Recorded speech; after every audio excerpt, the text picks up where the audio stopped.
Hi friends, welcome to my channel.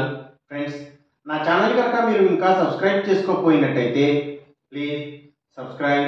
Friends, ఈరోజు మనం ఈ వీడియోలో 5 జనవరి 2024 అంటే శుక్రవారం రోజు స్టాక్ మార్కెట్ ఏ విధంగా ఉండబోతుంది అనే ప్రెడిక్షన్ వీడియోని మనం చూద్దాం. అసలు శుక్రవారం రోజు ఓవరాల్గా స్టాక్ మార్కెట్ ట్రెండ్ ఎలా ఉండబోతుంది అనేది తెలుసుకునే ముందుగా ప్రీ మార్కెట్ సెషన్ గురించి మనం ప్రెడిక్ట్ చేయాలి అంటే అంతకన్నా ముందు రోజు అంటే Thursday America stock market Nasdaq పాజిటివ్గా ట్రెండ్ అయ్యే అవకాశం ఉంది. అలాగే ఇక నెక్స్ట్ రోజు అంటే ఫ్రైడే మార్నింగ్ టైము ఒక నెగిటివ్ ట్రెండ్ని చూపించే అవకాశం ఉంది. ఏషియన్ మార్కెట్స్ ఒక నెగిటివ్ మూవ్మెంట్ని చూపించే అవకాశం ఉంది. సో అలాంటి నెగిటివ్ ట్రెండ్ బిగినింగ్ మనకు దొరికిన తర్వాత మన మార్కెట్ ఓవరాల్ ట్రెండ్ మనం చూడాలి అంటే అది మిక్స్డ్ ట్రెండ్గా మూవ్ అయ్యే అవకాశం ఉంది.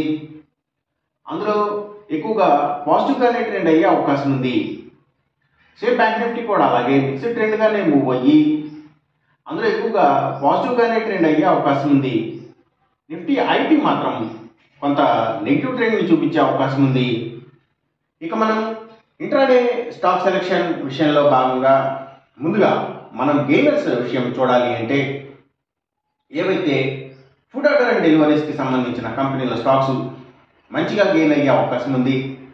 అలాగే ఇంకా ఏవైతే లగ్జరీ టూర్స్ అండ్ ట్రావెల్స్కి సంబంధించిన కంపెనీల స్టాక్స్ అంటే వీటిలో ఏవియేషన్ స్టాక్స్ కూడా లగ్జరీ ట్రావెల్స్ కింద కన్సిడర్ చేయొచ్చు. సో అవి అన్నీ కూడా మంచిగా గెయిన్ అయ్యే అవకాశం ఉంది. అలాగే ఇంకా హైడ్రో ఎలక్ట్రిక్ పవర్కి సంబంధించిన కంపెనీల స్టాక్స్ అలాగే పవర్ అండ్ ఎనర్జీకి సంబంధించిన అన్ని కంపెనీల స్టాక్స్ కూడా గెయినింగ్ సైడ్ ఉండే అవకాశం ఉంది. అలాగే ఇంకా ఏవైతే లగ్జరీ ఆటోమొబైల్స్కి సంబంధించిన కంపెనీల స్టాక్స్ అంటే మనం కార్ల కంపెనీల స్టాక్స్ అనుకోవచ్చు. సో ఇవి మంచిగా గెయిన్ అయ్యే అవకాశం ఉంది. అలాగే ఆటోమొబైల్ సెక్టర్ స్టాక్స్ అన్నీ కూడా పాజిటివ్గా ట్రెండ్ అయ్యే అవకాశం ఉంది. అలాగే ఇంకా ఏవైతే రియల్ ఎస్టేట్ సెక్టర్ స్టాక్స్ ఇందులో కూడా ప్రత్యేకించి ఏవైతే లగ్జరీ బిల్డింగ్స్ అండ్ అపార్ట్మెంట్స్తో డీల్ చేసే కంపెనీల స్టాక్స్ ఇవి సిమెంట్స్ కంపెనీల స్టాక్స్ పెయింట్స్కి సంబంధించిన కంపెనీల స్టాక్స్ సో ఇవన్నీ కూడా గెయినింగ్ సైడ్ ఉండే అవకాశం ఉంది శుక్రవారం రోజున. ఇక మనం ఇంట్రాడే లూజర్స్ విషయం చూడాలి అంటే ఏవైతే సిగరెట్ కంపెనీల స్టాక్స్ అలాగే స్పిరిట్స్కి సంబంధించిన కంపెనీల స్టాక్స్ ఇంకా స్టీల్స్ ఐటీ స్టాక్స్ సో ఇవన్నీ కూడా నెగిటివ్గా ట్రెండ్ అయ్యే అవకాశం ఉంది.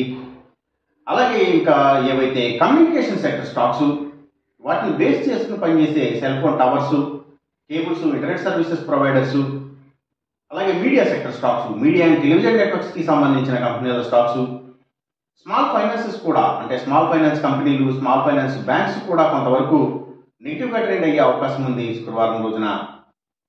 ఇక మనం ఎంసీఎక్స్ ట్రేడింగ్ విషయం చూడాలి అంటే ఏవైతే